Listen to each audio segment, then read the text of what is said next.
Al-waris atau bab waris. Hamba yang meladeni al-waris pada bisnis akan selalu menyadari bahwa kekayaan, harta, dan kekuasaan segala yang dimilikinya akan suatu saat akan sirna dan diwarisi orang lain, dan pada akhirnya akan kembali ke pemilik sejatinya, yaitu Allah Subhanahu wa Ta'ala. Selanjutnya Al-Rasyid atau Maha Pemberi Petunjuk. Seorang hamba yang selalu berhati-hati, tidak tergesa-gesa, penuh pertimbangan dan perhitungan antara maslahat dan mudarat sebelum mengambil sebuah kebijakan. Seperti halnya dalam berbisnis juga jangan tergesa-gesa dalam memutuskan segala suatu kebijakan, agar bisnis tetap berjalan tanpa sebab dan langkah yang tidak akan merugikan orang lain. Yang terakhir yaitu As-Sabur atau Maha Penyabar. Sabar merupakan suatu kekuatan yang menghalangi seseorang dalam melakukan kejahatan. Dalam berbisnis, tidak selamanya memiliki jalan mulus. Kerugian juga akan bisa terjadi. Benturan, goncangan keras juga tidak bisa dipungkiri. Sabar adalah kunci yang kuat agar bertahan dalam suatu kegiatan bisnis.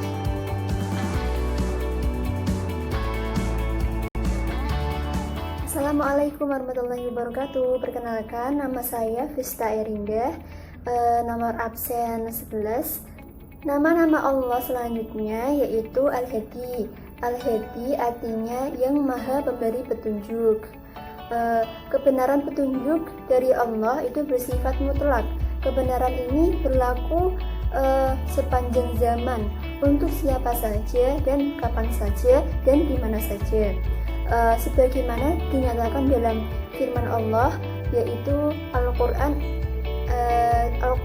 surat Az-Zumar ayat 36-37 yang artinya barang siapa yang dibiarkan sesat oleh Allah, maka tidak seorang pun yang dapat memberi petunjuk kepadanya, dan barang siapa diberi petunjuk oleh Allah, maka tidak seorang pun dapat menyesatkannya. Nah, seperti yang sudah dijelaskan sebagaimana di dalam kitab Al-Quran tersebut, bahwa barang siapa yang mengikuti petunjuk dari Allah, maka dia tidak akan tersesat selama-lamanya. Bagaimana cara meneladani Asmaul Husna Al-Hadi ini di dalam berbisnis, yaitu dengan melaksanakan bisnis sesuai dengan syariah, yaitu dengan menghindari unsur maghrib atau maisir, kemudian unsur gharar, haram, riba maupun zalim dalam melaksanakan kegiatan berbisnis. Nah, dengan melakukannya sesuai dengan syariah, itu adalah bukti bahwa orang tersebut mau menerima petunjuk dari Allah Subhanahu wa Ta'ala. Nama-nama Allah yang selanjutnya yaitu Al-Badi. Al-Badi artinya yang maha pencipta, tiada tandingannya. Nah, semua yang diciptakan oleh Allah ini diciptakan pertama kali dan tanpa ada contoh sebelumnya. Bagaimana meneladani nama Al-Badi ini di dalam kehidupan berbisnis, yaitu dengan selalu kreatif dan inovatif dalam melahirkan karya-karya yang bermanfaat bagi kemaslahatan manusia. Nama-nama Allah selanjutnya yaitu Al-Baqi. Al-Baqi adalah bacaan dari Al-Baqiyu, yang artinya yang tidak berakhir, yang kekal adanya, yang maha kekal. Kita sebagai manusia ini di dunia itu hanya mampir saja. Kekayaan yang diberikan Allah kepada kita itu adalah sebagai titipan. Jadi tetap mengingat bahwa semua yang kita terima, semua yang kita miliki sekarang adalah itu titipan dari Allah. Peneladanan nama-nama Allah Al-Baqi ini dapat dilakukan dengan memanfaatkan umur yang diberikan oleh Allah ini untuk beramal soleh dan berlomba-lomba dalam melakukan kebaikan dan menghindari kemungkaran. Kemudian ketika kita sudah sukses dalam bisnis, kita tetap menjaga diri, yaitu dengan tidak sombong, tetap rendah diri, tetap bersikap sopan santun. Dan tentunya ketika kita sukses, kita harus mengingat orang-orang yang berada di bawah kita, yaitu dengan memberikan bantuan, kemudian menolong mereka, tidak boleh acuh tak acuh terhadap mereka, kemudian sikap baik yang lainnya yang bisa diterapkan di dalam berbisnis. Untuk penelitian Asmaul Husna selanjutnya akan dijelaskan oleh teman saya. Terima kasih dari saya.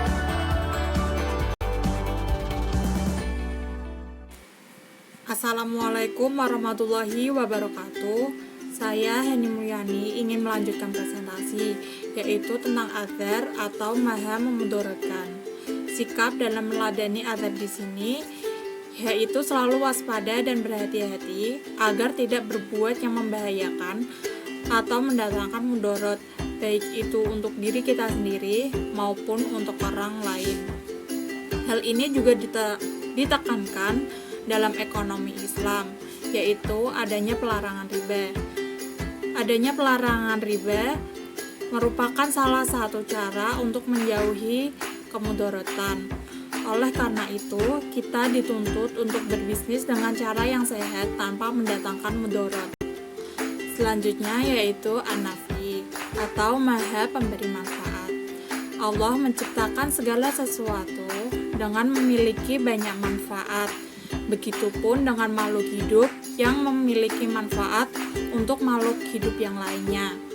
Dalam berbisnis dapat diimplementasikan yaitu dengan cara memberi manfaat kepada orang lain. Misalnya dengan membangun sebuah bisnis dengan merekrut para pengangguran. Para pengangguran di sini yang mempunyai kualitas yang baik. Yang seharusnya para pengangguran di sini dapat bekerja, akan tetapi kurangnya lahan bisnis yang mengakibatkan mereka tidak bekerja. Yang selanjutnya yaitu ada An-Nur atau Maha Bercahaya. Kita dituntut untuk selalu menegakkan cahaya keimanan, kebenaran, dan keadilan dimanapun kita berada, sehingga tercipta manusia yang bermandikan cahaya keimanan, kebenaran, dan keadilan. Cahaya yang dimilikinya tidak hanya menyinari bagi dirinya sendiri, tetapi juga menyinari bagi orang di sekitarnya. Dan pada akhirnya cahaya itu mengantarkannya kepada kehidupan abadi kelak di akhirat nanti.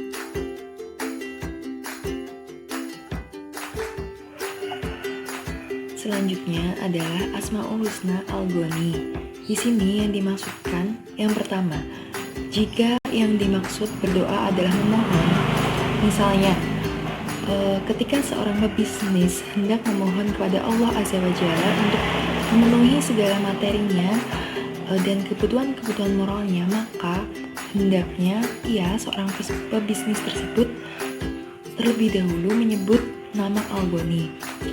Yang kedua, jika yang dimaksud berdoa adalah beribadah secara umum, maka hendaknya seorang pebisnis atau seseorang pun selain pebisnis melakukan peribadatan kepada Allah Azza wa Jalla dengan penuh kesadaran, penuh semangat, penuh rasa berharap, dan dengan cara yang benar.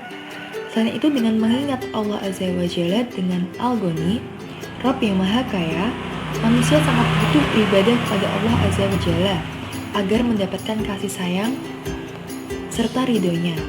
Sedangkan Allah Azza wa Jalla sendiri yang Maha Kaya itu tidak membutuhkan segala ibadah manusia. Selanjutnya, Asmaul Husna Al-Jami. Di sini Al-Jami sendiri artinya adalah Maha mengumpulkan. Misalnya, contohnya itu dari perilaku Al-Jami sendiri adalah senantiasa menjaga persatuan dan kesatuan dengan aktif bekerja sama dalam kebaikan, seperti aktif dalam gotong royong dalam usaha, aktif bermusyawarah dalam menyelesaikan masalah, aktif dalam sholat berjamaah. Nah, contoh lainnya dalam berbisnis ataupun tidak, jika tidak, kita harus senang berkumpul dengan orang-orang yang baik dan saleh dan sebagainya. Selain itu juga kita harus melakukan kerjasama untuk mendatangkan kebaikan dengan pihak lain. Selanjutnya, Asmaul Husna Al-Muqsit. Di sini seorang hamba yang meneladani nama Al-Muqsit itu dituntut untuk melakukan adil dalam segala hal. Di sini adil itu harus sama ya. Jadi adil adalah menempatkan sesuatu di tempat proporsional, baik di perkara yang berkaitan dengan keluarga maupun orang lain. Di sini misal kebencian orang terhadap kita, janganlah mencegah kita untuk melakukan ketidakadilan kepada mereka terhadapnya karena rasa benci kita. Namun kita tetap dituntut untuk menyelesaikan atau memutuskan perkara yang disengketakan secara adil dan meridhokan semua pihak dan tidak memihak. Baik, selanjutnya adalah Asmaul Husna Dzal Jalali. Di sini kewajiban kita sebagai manusia adalah kenikmatan yang sesuai dengan aturan-aturannya. Tidak ada lagi alasan untuk mendukung untuk mengingkari nikmat-nikmat Allah. Seorang hamba yang meneladani nama Dzal Jalali wal Ikram selalu menyadari bahwa keagungan dan kemuliaan semata-mata hanya milik Allah. Sedang apa yang ia dapatkan semuanya adalah karunia Allah. Maka kita selalu mensyukuri nikmat tersebut sesuai perintah Allah dan Rasul-Nya. Maka ia atau orang yang santun, pebisnis yang santun yang membutuhkan, orang yang tertindas atau teraniaya besar-besaran, ia selalu menghindarkan dirinya dari sifat iri, dengki dalam urusan dunia. Dan dia selalu melihat orang yang ada di bawahnya, yang menjadikan seorang pebisnis atau yang lain pun itu akan selalu bersyukur.